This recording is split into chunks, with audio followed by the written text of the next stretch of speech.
Hello and welcome to Ways to Change the World. I'm Krishnan Murthy, and this is the podcast in which we talk to extraordinary people about the big ideas in their lives and the experiences that have helped shape them. My guest today is a lightweight thinker who doesn't have a clue, who has caused huge economic damage to his followers' pocketbooks, if you believe Donald Trump. Paul Krugman is, of course, also a Nobel Prize-winning economist, a long-standing columnist at the New York Times, and his latest book, and he's the author of a couple of dozen or more, is called Arguing with Zombies, Economics, Politics and the Fight for a Better Future. And it's taken from a lot of his columns and expanded. The zombies being bad arguments. That's right. The zombies in the book are zombie ideas that should have been killed by evidence that have been proved false repeatedly, but just keep shambling along, eating people's brains. Now, of course, Donald Trump and his supporters are trying to turn it around on you and say, well, you're the zombie thinker. Yeah. You're the lightweight because you predicted global recession. Yeah, I made a bad economic call on election night 2016, which I retracted 3 days later and apologized for letting my emotions cloud my judgment, and went on to say that if anything, bigger budget deficits under Trump might give the economy a boost, which is sort of what happened. But Trump, I have no idea what prompted that remark, because I hadn't even written anything about him lately, but who knows? Well, he doesn't like criticism, and you criticize him a lot. Yeah, but so do other people. I have no idea. I mean, I've got to appreciate it. I mean, I seem to occupy quite a lot of space in his head, rent-free. So I guess that's kind of a privilege. I mean, that's not the only time, though, you've been on the sort of the downside of predictions. I mean, you did warn of the risks. You didn't say it would happen, but you thought there was a good chance of recession over last year as well, going into this year. I thought there was some chance, as did lots of people, as did the markets. Some of the data were pointing pretty weak. But I didn't make an outright recession call because I thought the data were not solid enough for that. And it turns out that it didn't happen. And why not? Well, I mean, the biggest thing to say is that in practice, Trump has sort of been pretty Keynesian. I mean, he took a budget deficit of less than $600 billion a year and ran it up to $1 trillion a year. And even though it's very poorly designed economic stimulus, nonetheless, in effect, he's done, what many of us were pleading for during the Obama years, which is more support for an economy which still seemed to be well short of full employment. So you don't criticize him for running a high deficit? Oh, no. The deficit, I mean, I criticize what he's running the deficit for. I mean, hundreds of billions in corporate tax cuts, which don't do very much, and no infrastructure plan, and cutbacks on aid to poor children and so on. So the composition is wrong, but the deficit is just not a front-rank issue and never has been. Do you think the same things are likely to happen over here? I mean, I don't know. It does look a little bit as if Boris Johnson may, at least in that respect, be a bit like Trump. That is, he'll be a de facto Keynesian, even while protesting that he is no such thing. So there may be some of that relaxation of spending restraint taking place despite the official ideology. But by Keynesian, for those who don't know what it means, what does that mean to you? Yeah, well, Keynesian view is that when the economy is depressed, it's usually not because people are bad workers or any deep structural problem, but just because there isn't enough spending. For whatever reason, the private sector isn't willing to spend enough to keep the factories running and to keep the shops full, and that in such times there is a valuable role for the government to do the spending that the private sector won't. So the government can pump up the economy by running budget deficits if necessary, and that can be a very good thing for the economy. So that's just budget deficits are good when the economy is depressed, might be a crude way of summarizing Keynesianism. Now, I mean, you're always introduced as sort of the Nobel Prize-winning economist. But what do you think of yourself as? I mean, because you are hugely influential, essentially, as a columnist. Yeah, I mean, I've had two careers. I spent several decades as an economist doing papers that I think were pretty good. I guess the Swedes thought were pretty good, that were read by a few thousand people. But I always did a little bit of public writing on the side. And for the past 20 years now, I've been a regular columnist for the New York Times. There's obviously some relationship in my mind between the two of them, but I have tried to reach out to this broader audience. I mean, to be a columnist, an opinion former, You have to have a pretty high opinion of your own opinion. You have to believe that it's worth spreading. Are you doing that because you do want to change the world in whatever way you can? Oh, of course. No, the whole point is to make things a little bit better, often by giving people the arguments they need. Maybe you convert some people, but more important, I think you help to shape the discourse. To some extent, I think I'm still a bridge between the academic and the broader worlds. I mean, there's a lot of it is hidden, but you'd be amazed at how much statistical number crunching lies behind a column. And I talk, by the way, to social scientists outside my own field. So I actually talk to political scientists, talk to sociologists to make sure that I'm not saying things that are avoidably stupid. I mean, you're very political as well, aren't you, though? I mean, you have bridged that gap. Yeah, well, how can you not be? I mean, maybe you think I'm on the wrong side, but there's no way to be apolitical in 21st century America. The partisan gaps are so huge that it requires basically ignoring reality not to take a political position. And look, the reality is, although there have been in the past zombie ideas on the left, in America, all of the important zombie ideas that are eating our brains are on the right. But if Trump hasn't taken America into recession, is he as dangerous as you thought he was economically? There's a temptation, which I briefly fell into, but as I said, retracted almost immediately, to think that because he's terrible on other fronts, that he must be bad for the short-term macroeconomy. And has not turned out to be true. And really, I should never have even briefly entertained the notion. I mean, he's really, really bad on things like rule of law and democracy. We may be losing our democracy as we speak, but and he's very bad for the long run. I mean, economically, you mean? Economically, we're not investing in infrastructure. He keeps on promising, and nothing has been done on that front. He's trying to take away health care and nutritional assistance for poor children, which means the deprived children grow up into unproductive adults. So that's very bad for the long term. If only we were using these $1 trillion deficits to actually build for the future, we'd be in much better shape. But that will take years and years to really be apparent. So what do you think is the most important zombie idea, if you like, that is current? Is it tax cutting or? Well, there are two different dimensions of importance here. So what is it that sort of in political debate is the most important zombie? And the most important zombie in the U.S., at least, is the idea that tax cuts pay for themselves. Always wrong, never abandoned. It's gospel within the Republican Party, even though it's been proved false again and again. In terms of the fate of the world, it's climate change is non-existent. It's a hoax perpetrated by this vast international scientific conspiracy, which is a very, very powerful zombie idea. So on tax, is it that they've just gone back to Reaganomics and those old arguments, or that they just never went away? Never went away. There has never been a point at which it wasn't even true for Reagan.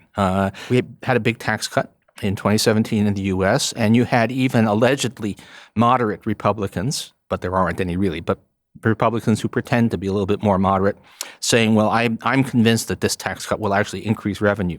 And there's never been a shred of evidence that supports that, and there's overwhelming evidence that it never happens. But some tax cuts do increase revenue, don't they? Oh, look. Because in this country, the one that's constantly quoted by the centre-right and the right is the reduction from 50% to 45% of the top rate of tax. And they say, well, that actually increased tax receipts. I would very much doubt that that's actually true.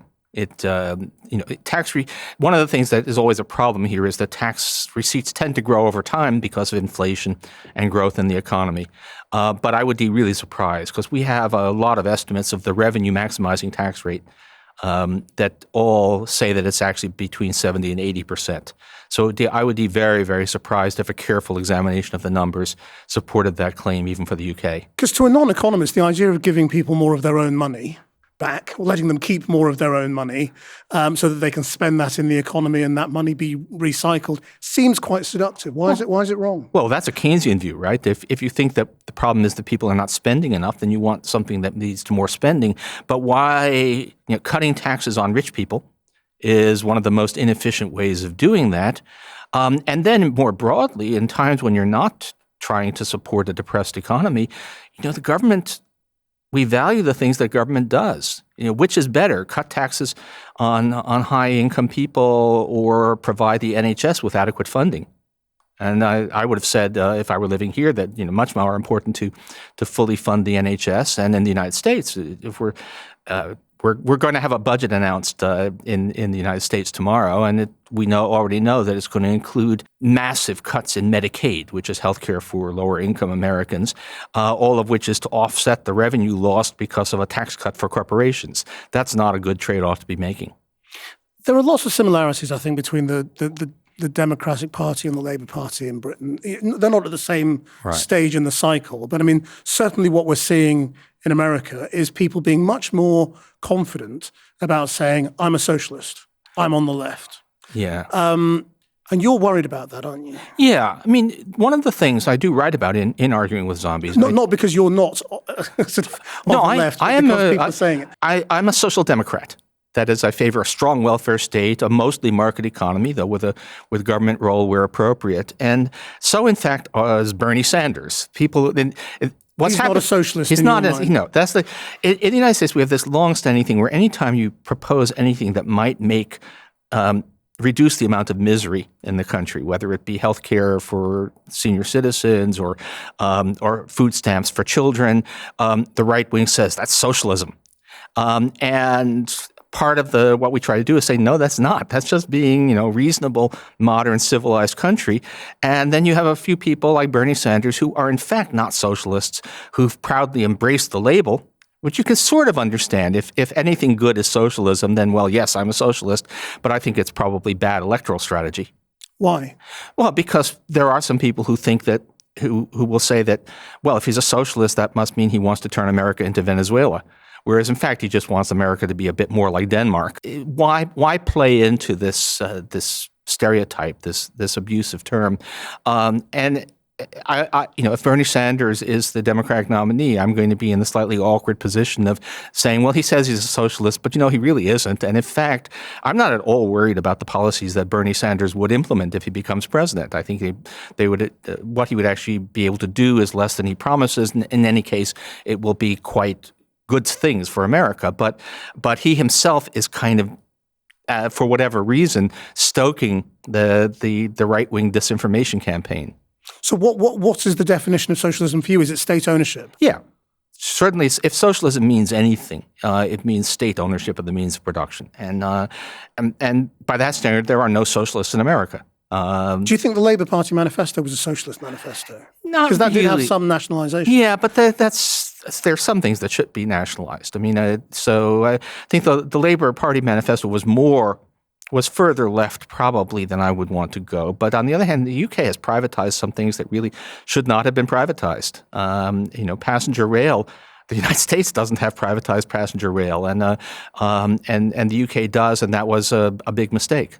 When you say further left than you would want to go, because it's economically not sensible, or because you think it's politically impossible? A little bit of both. I mean, I just worry mostly politically. That I think that most people, certainly in the U.S., if you ask people their views on policy issues, the public is in fact mildly center-left. It wants higher taxes on the rich. It wants increased spending on social programs, but it doesn't want a radical move to the left. And so that's where I would be pitching things politically. Why do you think that is, given, as you explore in the book, a lot of social democracy is both popular, as you say, but also successful?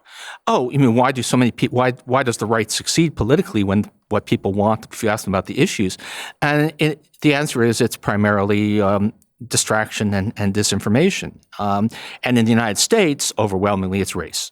I mean, nothing in the United States makes sense until you understand the crucial role of race. So what basically happened is that in America, the plutocrats figured out that they could win elections by appealing to the residual racism of the white working class. And that sounds simplistic, but it's basically true. Well, how did that happen? Oh, well, the big turn in American politics came after the passage of the Civil Rights Act in the 60s, when basically it turns out that if you're a party that is for kind of equality on the economic level, supports labor, supports a strong social safety net, you find it that you gravitate towards equality on other fronts as well, towards equality, racial equality, equality in terms of sexual preferences, whatever. And that left an open space for the party of inequality, the party of plutocrats, to move in and do more or less, sometimes coded, sometimes fairly explicit racist appeals. So that must mean that you think huge numbers of ordinary people are racist, sexist dinosaurs. I wouldn't quite say dinosaurs, but look, racism is a very, very real phenomenon. And some of it is flat in your face, just calling people racial insults. There's a lot of that out there. A lot of it is more implicit. Polling says that a lot of Americans believe that there's just as much discrimination against white people as there is against people of color, and that is manifestly not true. All right, it just is not reality. But that's people feel a sense of grievance about that. You don't want to go out insulting people and saying, "Oh, you're terrible people" and so on. But on the other hand, to deny that race is a big factor in voting is just crazy. But you've also called the Republican Party, the party of stupid people in the past. I don't think I have. That's not. I think I've said of certain Republican politicians that I think that I quoted someone else on this, but that certain Republican politicians are a stupid person's idea of what a thoughtful person sounds like, which is, I think, a great remark. No, but there certainly is. I mean, you think their ideas are dead to the extent that you think they're that's right. ideas, and therefore. But funny thing is, I think most of their voters don't actually buy the ideas. They buy the attitude. It's the feeling of that it's us real Americans against non-real Americans, which happens to be a large part of the country. So you think identity politics has essentially delivered a party of plutocrats in your That's mind? right. I mean, because it seems an astonishing proposition. If you were starting from scratch to say, let's build a party that's just for rich people, and we're going to get all the poor people to vote for it by appealing to their inner racism. Well, but but that is in fact the strategy. It's not. It's quite explicit often. So do you think that the progress, as you see it, that we've seen since the 1960s is false, illusory, didn't really happen? I mean... Oh, no. I think we are actually... social attitudes are far more open and progressive than they were. I mean, back when Reagan was elected, only a third of white Americans thought that interracial marriage was acceptable. And that's at least people are not willing to tell pollsters that anymore. So we've made huge social progress, but not enough to mean that these attitudes aren't still there. And we may be experiencing some regress now because Trump has basically made it okay to express those attitudes again. You also had a column in here that you've expanded on in the book about why Trump shouldn't be called a populist. Yeah, I mean, if it means anything, it means actually trying to do stuff for regular people. And the usual accusation against populists is, well, they're trying to do stuff for ordinary people, but in ways that are economically destructive. Trump hasn't done any of that. Trump, when he ran in 2016, pretended to be a populist. He said, I am going to raise taxes on rich people, and I am not going to cut Social Security, Medicare, and Medicaid. But in practice, he's been an absolutely orthodox Republican. He's cut taxes for rich people.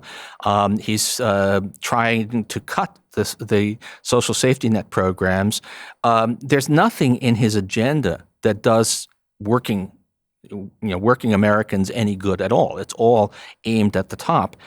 So he's populist only in the sense that maybe he gives voice to some popular but socially unacceptable views on race. Because what's become very sort of current both in America and in Britain with the whole Brexit process is the idea that people are prepared to accept economic pain for something they believe in. And in Britain, it was Brexit and the warnings of economic pain. Some people just didn't believe it and said it was wrong. And some people said, even if it's true, I'm prepared to deal with that because this is something that I want. I mean, is this a new I think there's probably economic phenomenon? Well, it's always been true to some extent. I mean, identity politics isn't new. There's always been a time when one party exploited identity politics pretty thoroughly. Parties, I mean, the Democratic Party used to long time ago, relied on a solid South, which was all segregationist whites. And essentially those people are now Republicans. So this has always been part of the story. But I do think there's also a lot of failure to understand. I mean, lots of people who are crucially dependent upon what we would call progressive economic policies don't know that. So it's a combination. There is some underlying willingness to prioritize identity politics over economic self-interest, but there's also a vast misunderstanding of where your economic self-interest lies. So people just don't know what they're voting for? That's right. Very, very much people don't know what they're voting for. I mean, there will be people, listening to that, and the whole tenor of this conversation, I suppose, who will say, well, this is just the epitome of the liberal elite, listening to this guy. Well, I mean, what can I do except to say the facts as I see them? I guess I would consider myself a populist in the sense that I want policies that help the ordinary working family. Now, does that require that I accept that ordinary working families necessarily understand all of the policy issues? And what I would say to that is no, of course it does not. And it's not because I'm brilliant, but because I have time to study it. The big thing about politics is that people have lives, they have kids, they have jobs, they're busy. They pick up their understanding of political events from a few minutes of news coverage, and particularly if the news coverage is coming from Fox News, but even to some extent mainstream news media, they're not getting all of this. In 2018, people did understand that, or enough people understood that Trump was trying to take away the gains that they had made in the midterm elections. That's right, the midterm congressional elections. The notion that Trump was trying to take away the gains that we'd made in healthcare during the Obama years, that did make it through and led to a smashing Democratic victory. So it does get through, but it's hard. And when you try to get into anything, any elaborate policy discussion, you have to always bear in mind that, again, people like me, people like you, we're basically are paid to keep track of these things. Most people are not. So does America feel like your country at the moment? Much of America still does, but it's very much on the edge. I mean, I know people who've carefully tracked the collapse of democracy in places like Hungary. And the United States is definitely heading down that path. America could be unrecognizable in the very near future. Democracy, rule of law are extremely at risk right now. The modern version of how democracies fail is not that all the laws on the books are changed and that the Constitution is repealed. It's that the reality starts to be nothing like what the Constitution says on paper. So you get a situation where, just hypothetically, where a president can obviously engage in corrupt collusion with a foreign power for electoral advantage, and almost all the members of his party in the Senate vote to acquit him, despite the evidence, right? You got a situation where the tools of public policy are abused so that the Justice Department starts releasing financial records of people who are hostile to the president while concealing the financial records of the president and people close to him. So that sort of thing, once it starts to spread, you end up with a situation in which there's a general climate of repression and fear, and the media in particular get suppressed and muzzled. And we've seen it happen. We've seen that script. It has already happened in Hungary. You can see it happening in Poland. And the United States is very close to that point. And are you sure that feeling that you have of how close that is isn't like your reaction after his election? It's just a sort of a revulsion to him, and therefore you predict the worst. Oh no! This one, that one was a bad 3 days, and my own analysis, if I had actually just stopped to think, said the reverse of what I said on election night. In this case, this is based on lots and lots of. As I say, I do a lot of homework, and I talk to a lot. I read a lot of political science literature. I talk to international relations people. This is not a hasty reaction. This is unfortunately a deeply grounded in what's actually going on. Because people on your side of politics often talk about this being a president who has no regard for the law and all that kind of stuff. Right. But isn't the fact that actually he does stay within the rules, and that's why he's still the president. No, some of the rule he has not. I mean, by any normal standard, what Trump has done is worse than anything Nixon did. The difference between Trump and Nixon on impeachment is that the Republican Party has changed, and that Nixon had a party that still contained a lot of people who believed in themselves as independent voices and were prepared to defy the party line if their conscience said they should. And the modern Republican Party, well, certainly the modern Republican Senate, contained one person, right? So Mitt Romney was the only senator willing to do what dozens of senators were willing to do back in the 1970s. What about the rules with regard to the rest of the world and international trade? Now, one of the really surprising things about this book is that there's not a huge amount about international trade. In fact, you kind of say words to the effect that international trade isn't as important as it's cracked up to be. Yeah, I mean, which is surprising coming from a man who won his Nobel Prize. Yeah, that's right. Which is why I have the right to say that. No, the basic point there is that our starting line on international trade is that it is fairly clean. Tariffs are low. International trade is relatively open. It's not grossly distorted. And so Trump has thrown in a bunch of distortions, but that still leaves it not that, tariff rates have gone up and we've had these trade conflicts. But as compared with something like healthcare, the United States spends about the same amount on imports that it does on healthcare. Which of those is a truly screwed up system?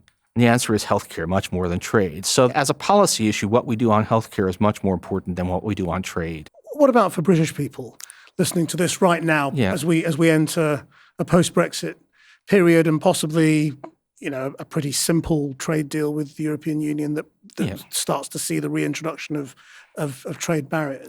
Yeah, I mean, Brexit is a mistake. It will make Britain poorer, but it's not a catastrophe. And that was a big mistake that the anti-Brexit people made of trying to over-dramatize. It's a friction. It will mean that Britain will continue to do most of its trade with its neighbors because that's the way world trade works.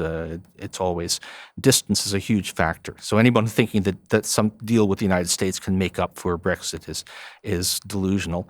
And you will add some costs, some frictions that will probably make Britain a couple of % poorer than it would otherwise be. Not the end of the world. The United States and Canada is not part of a customs union with the United States. It's a free trade area, but there are border checks. You do need to go through a procedure to cross the border. Now, Canada probably would be a little bit richer if it was actually part of a customs union with the U.S., but Canada is not, last I looked, a nightmare society. So I think the optimistic view is that Brexit will be, make Britain a bit poorer.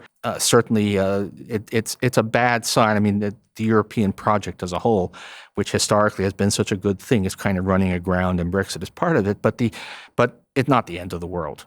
So I suppose it's the lesson from both sides of the Atlantic that warning of economic catastrophe in these arguments is always a mistake. Well, because it's rarely a catastrophe. Yeah, a wealthy, advanced country like America or Britain can handle quite a lot of mismanagement at the top. Catastrophes do happen, but it usually takes more than just the bad policies of the head of state to do that. So it's the politics and the values that can be a catastrophe. Yes, and rather than the economy. Yes, and remember, the economy is not one thing. So Trump's policies in the U.S. Are unlikely to produce a catastrophe for GDP, but they can produce catastrophic outcomes for millions of families who will be deprived of essential things like healthcare.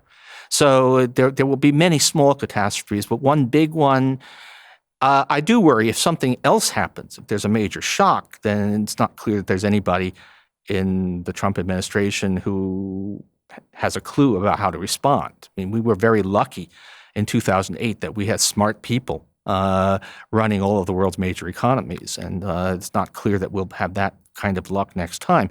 But if you think that Trump is a terrible, terrible person and doing terrible things to America's future, which I do, there's a temptation to look for instant gratification. That's the temptation I fell into for 3 days in 2016, and say this is an immediate catastrophe. But it's a much slower motion, gradual erosion of the bases of a decent society. Just on healthcare, I mean, again, sort of look at the two systems in Europe and there are more than two systems, obviously, in Europe and America, but America thinks of itself as having excellent healthcare. Yeah. And to be honest, I think a lot of Europeans think of American healthcare as very good. It's not as good as people think, is it? If you look at outcomes and so on, Americans with health insurance have about the same quality of healthcare as British people, as all advanced country healthcare systems look roughly comparable in their effectiveness. The American difference is that we still have a significant number of people without health insurance. And so that our overall outcomes are way below. I mean, a U.S. life expectancy used to be higher than that of Western Europe, and we've been lagging further and further behind. And by the way, within the United States, that lag is very much tied to the politics of the state. But we also made a lot of progress. This is one of these things people, I think, fail to appreciate. Even though Obamacare was an imperfect success story, it nonetheless meant that 20 million people who did not have access to health insurance are now covered. That's a pretty big deal. Can you explain why the idea of socialized medicine or anything like the NHS seemed so reviled by so many Americans? Oh, there's two stories here. There's a historical story, because we could have had, I don't think we were ever going to have anything like the NHS, but we might have had something like the Canadian system. Or for that matter, what we have for all senior citizens in the United States, we have national health insurance for everybody over 65, Medicare. We almost got it in 1947. President Harry Truman tried to add health care to Social Security, to our retirement program, narrowly failed because of a coalition between doctors who were afraid it would lead to lower incomes and Southern segregationists who were afraid that it would lead to integrated hospitals. Probably correctly, by the way, because in the end, when Medicare came in, one of the things it did do was force the integration of hospitals. So race was critical then. And now the problem you have now is there are powerful special interests, the insurance companies, but I think even more important is 160 million Americans have private health insurance. And if you want to change to something, even like the Canadian system, let alone the NHS, you're saying to those 160 million people, we're going to take away the coverage you now have and replace it with something else. Trust us, it will be better. Now, it probably would be better, but that's a hell of a leap to ask people to make. So there's an inherent, not politically conservative, but just conservative in the sense that if it ain't broke, why fix it? You're asking a lot to ask people to accept a forced transition to a very, very different system. I want to come back to talk about the election in a minute, but could we just spend a few minutes talking about you and why you became an economist? Where did it come from? Did you study economics at school, or I mean at high school? Or? I can tell you a funny story. I was a very nerdy high school student. I read science fiction, and I read Isaac Asimov, who had a classic set of novels, the Foundation trilogy, which is about mathematical social scientists who saved galactic civilization. And I wanted to be one of those guys, and economics was as close as I could get. And what? Because your parents were my grandparents. Who in your family came to the United States? Oh, yeah, my grandparents were all born in various parts of the former Soviet Union, and they immigrated to the United States. So my parents were born in the U.S., but poor slum kids. So you didn't go to posh schools or anything like that? No, I went to a good suburban high school, a public school. Public school in the American sense, a government-run school. And was it easy to get to Yale, or was that just because you were very clever? I scored high. I was one thing I've always been good at is taking exams. And if you went to a normal public high school, that was a relatively straightforward thing to do if you were top of the class. Yeah, it was. Now it would be interesting if I had gone to an inner city school, not a well-off suburban community. Might have been very different, but there was plenty of opportunity for upward mobility. Certainly in the United States of the 1960s. And do you think that's gone? Oh no, there's still quite a lot of it, but not perhaps as much as there was. And actually, my parents were well enough off to afford to send me to a private university, though I learned later that they had to make some sacrifices to do that. But we used to have a lot of really excellent public universities as well. We still do, but they're not cheap anymore. Only a handful of the original inexpensive, good, high-quality public education remains. As it happens, I'm at one of those institutions now. I retired from Princeton and moved to the City University of New York, which remains a tremendous engine of upward social mobility. My father went to Brooklyn College, which is part of the CUNY system. At secondhand, I'm a beneficiary of the great public education system we used to have. And were your parents still with us when you won the Nobel Prize? Yes. I was thankful that I was able to share that with them. Yeah, it's one of those things actually you always feel, or at least if you're somebody like me, I really felt it was for them and for the family, not for me. I mean, you refer to it as the Swedish thingy. Yeah. Look, as if it doesn't matter. Well, it's a peculiar thing, right? If your colleagues, your professional colleagues, they have a view of your work, which is not going to be changed by what some Swedes say, one way or the other. So people who whose opinion I care about a lot, it doesn't matter so much. It is a wonderful door opener. Lots of things become available if you have that credential to waive. Actually, at one point, I was visiting Oxford for a month a few years back, and was told the UK government has gotten very strict. You need to bring, among other things, evidence that you possess expertise in the profession that you intend to practice. And I thought, well, I have this gold coin I could slap on the table at immigration, but no, I didn't. So let's come back up to date then as we look ahead. I was going to say look forward, but let's just say look ahead to the election. Yeah. I mean, look, you were very skeptical about Bernie Sanders. Are you less skeptical now? Because you said recently that if he's selected, everyone should get behind him. Oh no, that's always been my position. Whoever the Democrats nominate, first of all, I think it makes very little difference in terms of actual policy. Bernie Sanders has a very aggressive program. Only a piece of that would be enacted. Some of the other contenders are much more moderate, but all of them are actually substantially more progressive, actually, even than Barack Obama was. So we're going to get a moderately progressive program if any Democrat is elected. And we're going to get a horrifically regressive program and an assault on democracy if Donald Trump is reelected. So I will have no problem. I'm not allowed to do explicit endorsements, but I will have no problem talking about the virtues of Bernie Sanders as opposed to Donald Trump, if that's where it comes to. I do worry that Sanders, that by calling himself a socialist, and to some extent by denigrating the achievements of his party, he talks down the major achievements that were of the Obama administration, that he will be weakening the case. So I do worry that he may be kind of leading with his chin in a general election.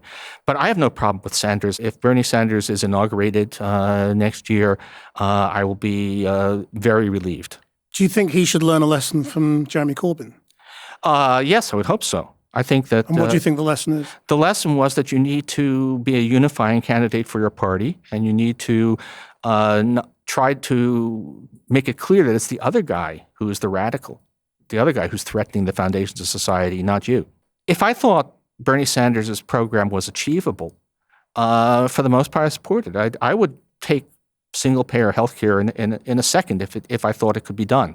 I just don't think it's actually within reach. Because America won't vote for it, you mean? That's right. Well, America won't vote for it, and even if he becomes president, it won't get through Congress. There are too many people who are saying we're going to abolish private insurance is a step too far. Why aren't you allowed to do an explicit endorsement? Because if the Times, this has apparently happened in the distant past, an opinion writer for the New York Times says vote for Joe Smith, and then people go around saying New York Times says vote for Joe Smith. So you have to avoid providing taglines that can be attributed to the paper as opposed to simply being your personal view. So you can imply all you like, but you can't say the words. It's been very interesting talking to you over the last 45 minutes. I mean, do you have a dim view of a lot of people on the other side of the political divide? I mean, Oh, on the other side of the political divide, I am extremely dim. I mean, you My seem view to is sort of the really modern. think they are stupid and hateful. Sort of. No, they're not stupid. That's not the political people. The modern Republican Party is a party of apparatchiks. It's a very cynical party. People who basically sold their souls for the sake of political influence. Make no bones about that, and they tell a lot of lies. As I said, all of the zombie, this is about zombie ideas.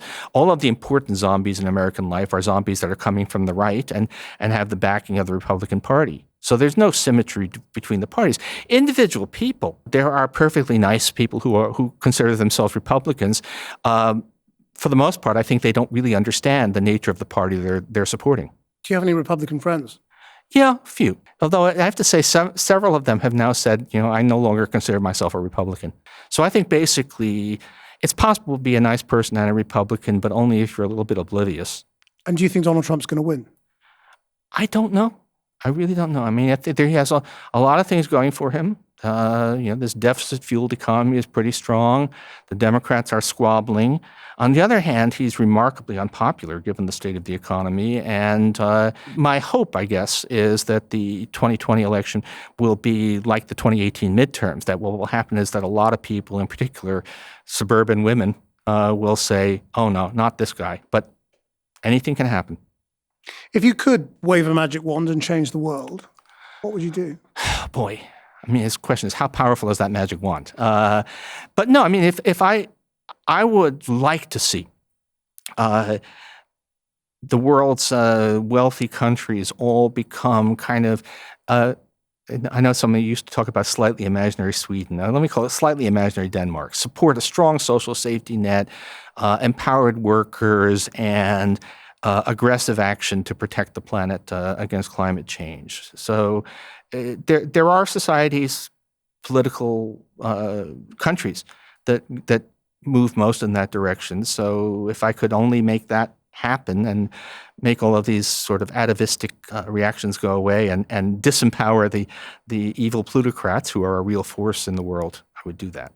Denmark's obviously sort of very high on your list of admiration. Well, yeah, I mean, not that I particularly would want to be, I am very American. Yeah, but you wouldn't want to live there. Well, if I had to, I would. But no, but the point is that they show that it can be done. They show that you can have a very strong social safety net and good conditions for workers and still have a very healthy economy. So it's a kind of an illustration of the possibilities of a decent society, which unfortunately my country is not taking advantage of. Paul Krugman, thank you very much indeed for joining us. Thank you. For giving us your ways to change the world and arguing with zombies. It's already out, isn't it? So indeed it is. So good luck with that. Is it book number 27? Something like that. I have absolutely no idea. You've lost count. Yes, but it's number 3 on movers and shakers at Amazon right this morning. Well, thank you very much. I hope you enjoyed that. If you did, then please do give us a rating and a review. You can watch all of these interviews on the Channel 4 News YouTube channel. Our producer is Rachel Evans. Until next time, bye-bye.